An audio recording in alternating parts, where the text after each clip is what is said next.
एक एक करके भारत के प्रतिष्ठित स्थल अंधेरे में डूब जाते हैं। पहले आगरा का ताजमहल, फिर दिल्ली का इंडिया गेट, उसके बाद मुंबई का गेटवे ऑफ इंडिया और कोलकाता का हावड़ा ब्रिज। हर बड़े शहर में सड़कों पर अफरा तफरी मच जाती है, ट्रैफिक लाइट्स बंद हो जाते हैं और टायरों की चीखने वाली आवाज के साथ धातु के टकराने का शोर गूंजने लगता है। अस्पतालों में डॉक्टर और नर्स अपने मरीजों को बचाने के लिए जूझ रहे हैं, क्योंकि लाइफ सपोर्ट मशीनें अचानक रुक जाती है। लेकिन ये तो बस शुरुआत है।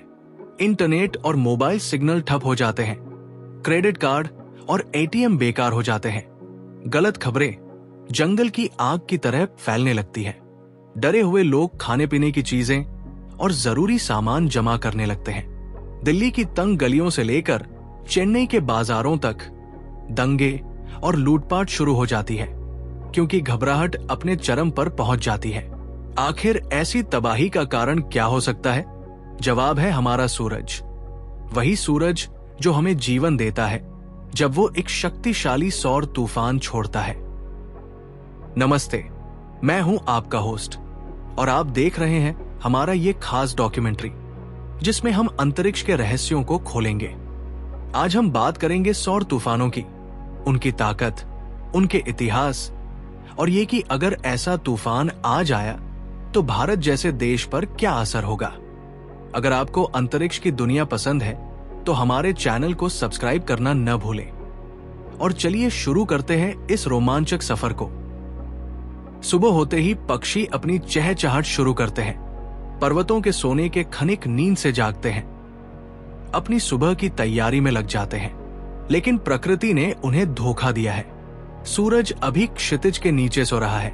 जो रोशनी आकाश में दिख रही है वो सूरज की नहीं, बल्कि ऑरोरा की चमक है।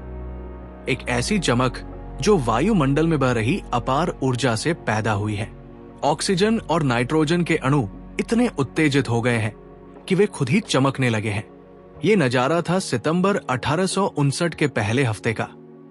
1 सितंबर को अंग्रेज खगोल शास्त्री रिचर्ड कैरिंगटन सूरज की सतह पर काले धब्बों, जिन्हें सनस्पॉट्स कहते हैं, की स्केचिंग कर रहे थे। अचानक एक तेज रोशनी ने उनकी आंखें चौंधिया दी। ये एक सोलर फ्लेयर था, सूरज के वायुमंडल में एक छोटे हिस्से की तीव्र चमक।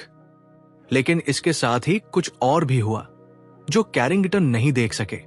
सूरज से एक विशाल विस्फोट हुआ, जिसे हम कोरोनल मास इजेक्शन या CME कहते हैं। 17 घंटे से भी कम समय में ये CME पृथ्वी से टकराया। ऑरोरा का नजारा सिर्फ आर्कटिक और अंटार्कटिक तक सीमित नहीं रहा, ये कैरेबियन और सहारा रेगिस्तान तक फैल गया। भारत में, जो ध्रुवों से दूर है, ऑरोरा आमतौर पर नहीं दिखते। लेकिन उस दिन अगर कोई खगोल शास्त्री मद्रास या कलकत्ता में आसमान देख रहा होता तो शायद उसे भी ये चमक दिखाई देती। इसे इतिहास में कैरिंगटन इवेंट के नाम से जाना जाता है। सबसे शक्तिशाली सौर तूफान।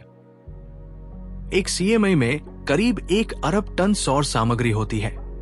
ये माउंट एवरेस्ट के वजन के बराबर है और ये सामग्री 16 लाख किलोमीटर प्रति घंटे की रफ्तार से अंतरिक्ष में फेंकी जाती है। इसकी ऊर्जा लगभग 50 खरब परमाणु बमों जितनी। लेकिन ये सब कैसे होता है, चलिए समझते हैं। सूरज इतना गर्म है कि इसके अंदर के परमाणु टूट जाते हैं, इलेक्ट्रॉन अपने नाभिक से अलग हो जाते हैं और ये बनता है प्लाज्मा, एक विद्युत चार्ज वाला सूप। जब ये चार्ज कण हिलते हैं तो चुंबकीय क्षेत्र पैदा होते हैं। ये चुंबकीय क्षेत्र सूरज की सतह पर सनस्पॉट्स बनाते हैं। सोचिए इन्हें रबर बैंड की तरह। जितना आप इन्हें मोड़ते हैं उतनी ही ऊर्जा जमा होती है और जब ये टूटते हैं तो सूरज से ऊर्जा और सामग्री का विस्फोट होता है। इसे ही हम CME कहते हैं, जो सूरज की बाहरी परत यानी कोरोना से निकलता है। सूरज अपने चरम पर हर दिन 3 CME तक छोड़ सकता है, लेकिन पृथ्वी पर इसका असर तभी पड़ता है जब ये सीधे हमारी ओर आता है। हमारा ग्रह सूरज से 15 करोड़ किलोमीटर दूर है और उससे लाख गुना छोटा है।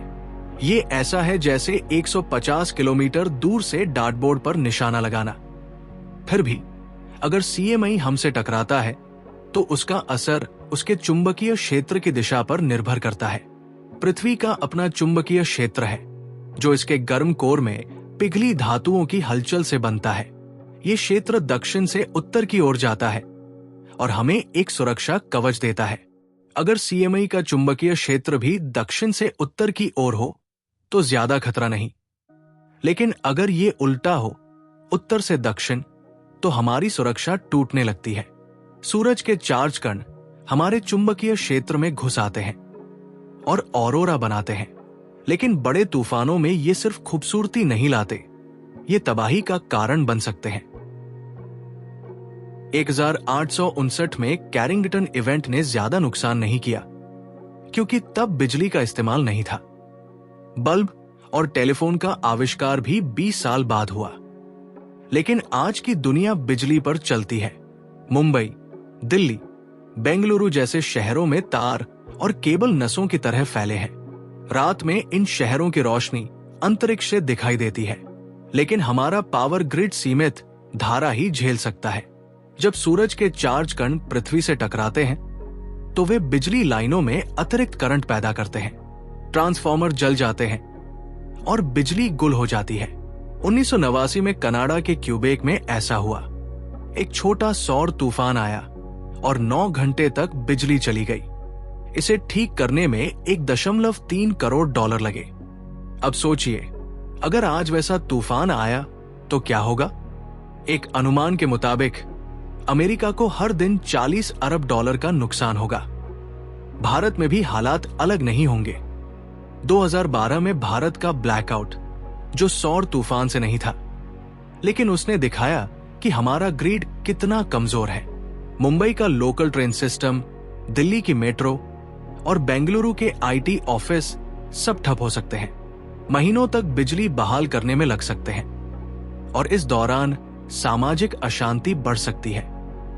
सूरज सिर्फ आज को नहीं, इतिहास को भी प्रभावित कर चुका है। 1972 में वियतनाम युद्ध के दौरान अमेरिका ने टोंकिन की खाड़ी में समुद्री माइंस डाले, लेकिन एक CMI ने सारी योजना बिगाड़ दी। अतिरिक्त बिजली से माइंस बिना जहाजों के ही फट गए। उसी साल अपोलो 17 मिशन से ठीक 4 महीने पहले ये तूफान आया था। अगर ये चंद्रमा पर अंतरिक्ष यात्रियों को मारता तो वे विकिरण से 15 दिन में मर जाते। भारत में भी अंतरिक्ष मिशन चलते हैं। इसरो का आदित्यल 1 मिशन सूरज को समझने की दिशा में एक कदम है, लेकिन सवाल ये है, क्या हम तैयार हैं? सौर तूफानों को रोकना नामुमकिन है, लेकिन इनके असर को कम करना संभव है पूर्वानुमान के जरिए।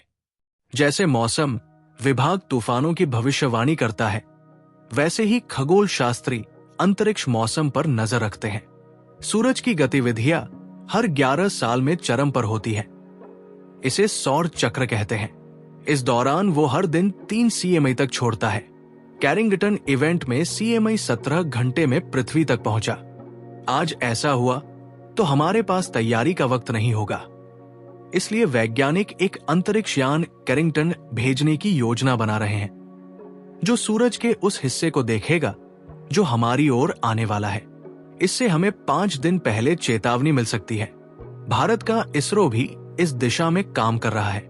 आदित्य L1 सूरज की गतिविधियों को समझने में मदद करेगा, लेकिन हमें और अंतर्राष्ट्रीय सहयोग की जरूरत है।